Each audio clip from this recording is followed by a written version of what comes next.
Alors dans cet exercice, on vous donne un triangle connu par la longueur de ses côtés.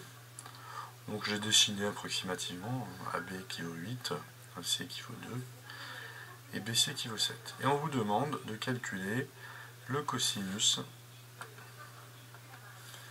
de l'angle entre les vecteurs AB et AC, qu'on appelle aussi communément l'angle A avec un chapeau. D'accord ? On va le noter comme ça dans l'exercice, ce sera plus simple. Donc, déjà, le cosinus de cet angle n'apparaît que dans une seule expression du produit scalaire, celui-ci, donc c'est AB scalaire AC. Donc les deux vecteurs correspondant aux côtés de l'angle de pivot A est égal à la longueur du segment AB fois la longueur du segment AC fois le cosinus de l'angle A. Dans cette formule, on voit qu'ici on connaît l'angle AB, la longueur AB, la longueur AC, et on cherche le cosinus de l'angle A. Donc ce qui nous manque, c'est ce produit scalaire là. Mais on sait que nous connaissons une manière de calculer ce produit scalaire ABAC en fonction des longueurs. Alors je vous rappelle cette formule. AB scalaire AC, c'est égal à 1 demi de la longueur du premier côté de l'angle au carré, plus la longueur du deuxième côté de l'angle au carré, moins la longueur de l'angle opposé au carré. Ce qui va vous donner 1 demi de 8 au carré, plus 2 au carré, moins 7 au carré. Et nous obtenons AB scalaire AC qui est égal à 19,5.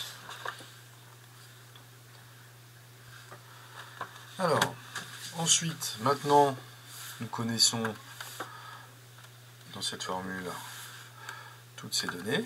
Nous allons pouvoir, en inversant la formule, écrire que cosinus de l'angle A est égal au produit scalaire des vecteurs AB et AC divisé par les longueurs AB, les longueurs AB et AC.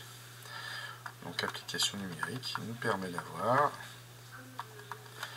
AB scalaire AC, nous l'avons calculé, donc ça fait 19,5 que divise AB fois AC, c'est-à-dire 8 fois 2. On obtient, ça fait donc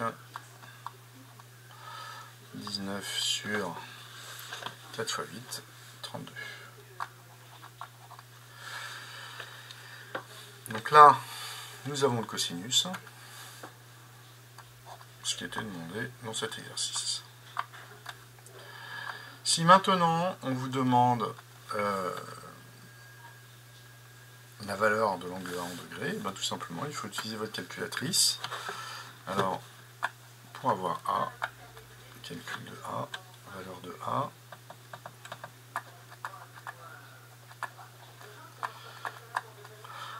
tout simplement vous allez utiliser la touche cosinus moins 1 ou arc cosinus de votre calculatrice. D'accord ? Alors attention de bien paramétrer votre calculatrice en degrés avant de faire le calcul, puisque nous voulons un résultat en degrés. Donc voilà. Et quand je tape ce calcul,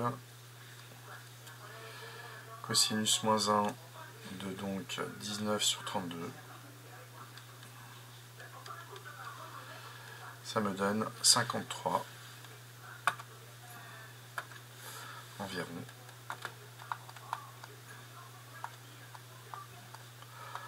53,58 degrés.